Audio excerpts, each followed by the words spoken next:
What is going on, guys? In today's video we are going to be installing, check this out, the cargo box, finally. Alright, so let's go ahead and get started.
So we have the cargo box mounted. It's positioned pretty good. I think that's the furthest it could kind of lean back before the spoiler hits it. So this should be good. Other than that, I think that's the furthest back, unless you have a stock R or a stock GTI. Then if you don't have this one, then you could lean it back maybe about another inch or so, or maybe at most 2 inches, I think. So here's the hardware kit that it came with. Basically, it comes with these memory type clamps. So it comes with these harnesses or tethering straps. And then other than that, I think that's about it. So you got 4 of these memory locking clamps. 1, 2, 3, and 4. So basically how it works is this one allows you to set the memory based on your own individual crossbars or whatnot, whichever car that you are mounting it on. Today we are mounting it on OEM crossbars from Volkswagen for the Golf. This is the Mark 7. So the crossbars are actually a little bit different than the other crossbars throughout the lineup. But here we are going to go ahead and try to mount this on. All right, so I have the keys with me right here. I usually put it on with my house keys because I never leave my house without the house keys. So, in order to open it, basically key in, turn counterclockwise, push this button right here, and lift up. Now, since it's not tacked on, you will have to hold on to this part right here, the bottom base, and basically just push up. And the Golf is pretty ideal for my height. All you have to do is kind of just push up, and it's very easy to go ahead and open. The key won't snap out, or it stays in here unless you close a box completely shut. So what we have right here are the clamps.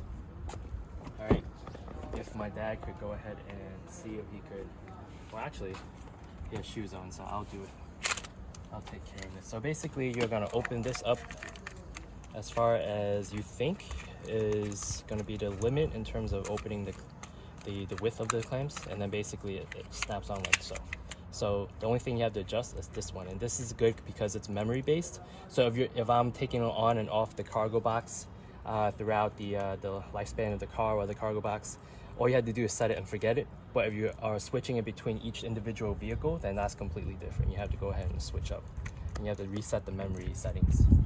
So I'm gonna go ahead and take the phone from here, and then basically these are the rails.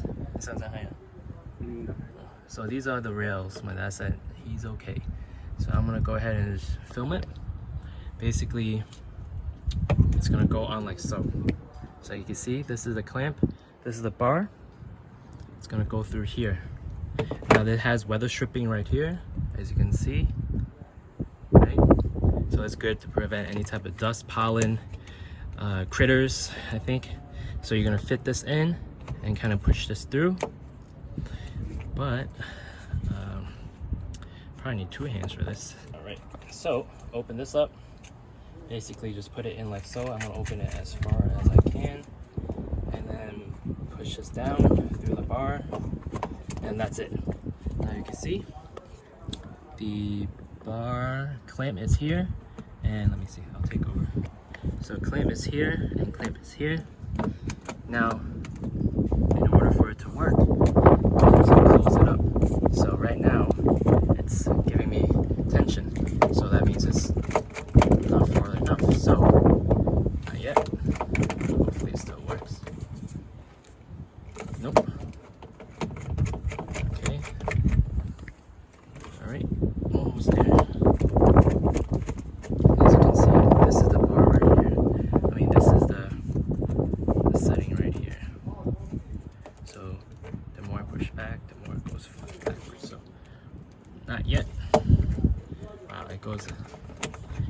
These bars are thick, right? Should be almost there. Uh-oh, I hope it works. Okay, all right. So that was a pretty wide setting, but as you can see from here, sorry for the wind, it's all set. Now the first bar is good, right? Whew. And then we're gonna go 1, 2, 3, 4 on each side. So I'm gonna pause the video right here. All right, so for this one, we are going to align it like so. Basically, it just clamps on very nicely. All right, and then, well, this one's too loose now.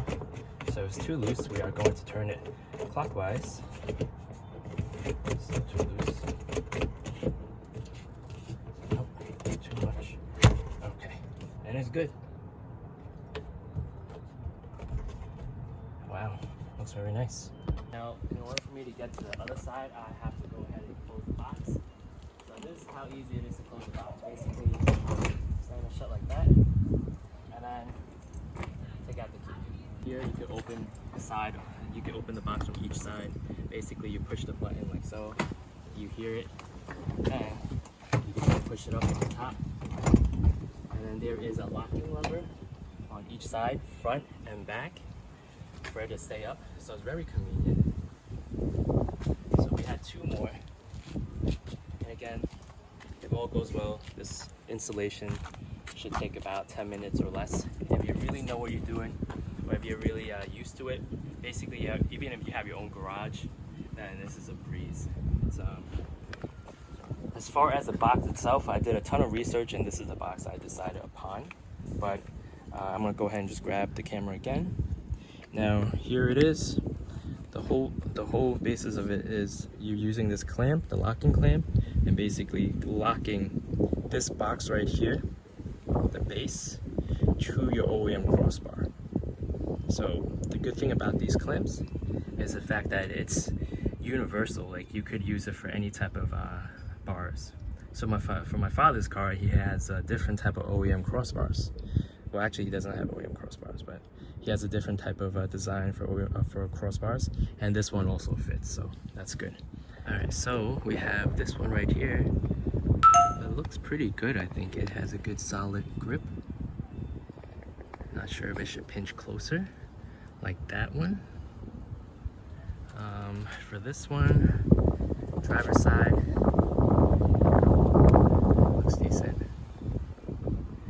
And I'm not even sure if I need these strings anymore, the way that this box is. But given how high the crossbars are elevating the cargo box, I might need some strings or something to disperse the drag, but hopefully I don't get a lot of wind noise. But as we move further back, this is how the box looks. Again, this is the Inno Wedge 660. 11 cubic feet, I believe. Doesn't hold as much as I would hope, but any bigger, it's gonna go ahead and just be very bulky and a huge hassle to kind of bring in and out.